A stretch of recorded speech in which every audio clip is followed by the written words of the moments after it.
If you're watching from the US, Episode 9 of Filing for Love just broke the internet.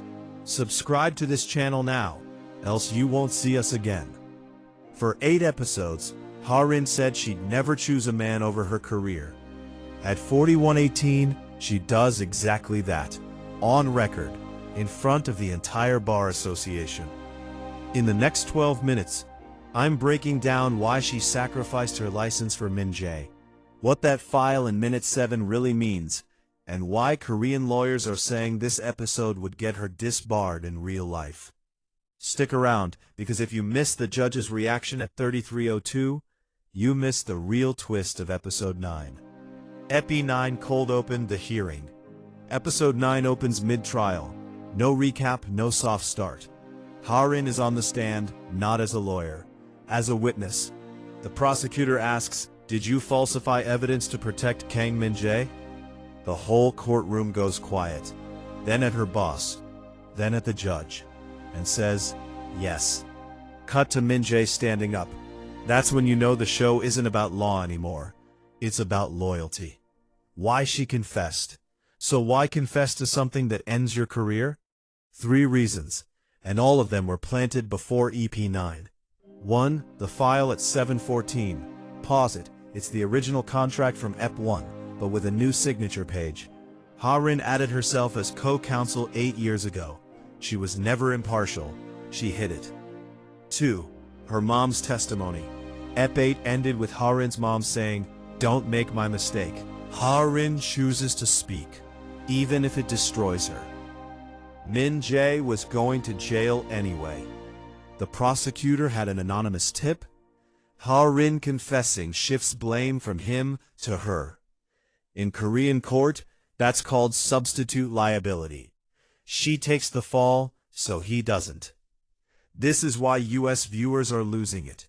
It's not a legal drama anymore. It's a sacrifice play. The hallway aftermath. Rain again.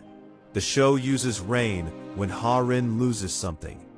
Min-jae catches her outside court. He's furious.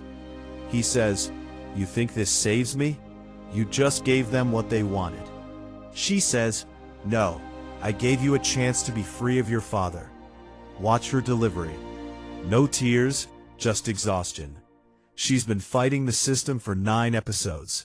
Now, she's fighting to get out of it. Notice the framing. She's always on the left of the screen this episode. In Korean film language, left equals past. She's already decided her career is over. The flashback that redefines EP1. At 26:40, we get a flashback to the pilot. Young Ha-rin is in law school. She meets Min-jae at a moot court competition. They're on opposite sides. She wins. After, his father offers her a job. She says no. He says, "You'll regret this. People like us always end up working for people like me." We thought that was villain dialogue. It was foreshadowing. Episode 9 proves he was right. The system pulled her in anyway.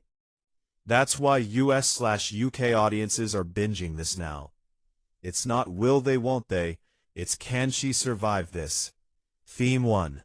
Corruption versus conscience. Filing for Love asks, what's worse, a corrupt system or a corrupt lawyer? Ha-rin broke the rules.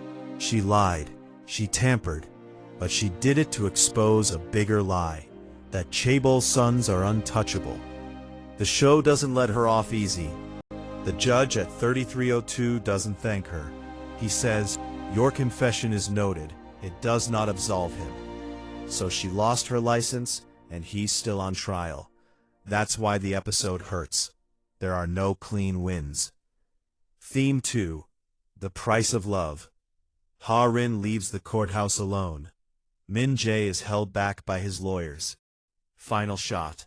She takes her lawyer badge out of her bag and drops it in the rain gutter. She chose him, and it cost her everything she worked for since episode 1. That's the trade-off the show promised in the title. Filing for love. She filed her career away for him. Production details you missed.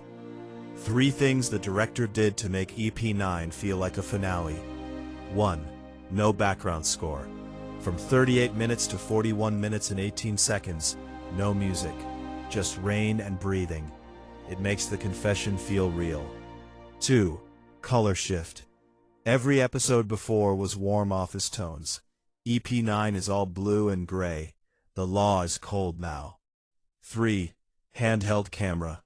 First time all season. During the confession, the camera shakes. You're supposed to feel unstable. Fan theories confirmed, debunked. Theory 1. Ha-rin planned this from episode 1. Debunked. The file at 7 minutes and 14 seconds shows she joined the case 8 years ago, but she didn't plan to confess. Theory 2. Min-jae's father sent the tip. Confirmed. His assistant's phone at 1933 shows the call log. Theory 3. She'll get her license back in EP 10. Unlikely. Korean bar doesn't reinstate for perjury. Biggest twist.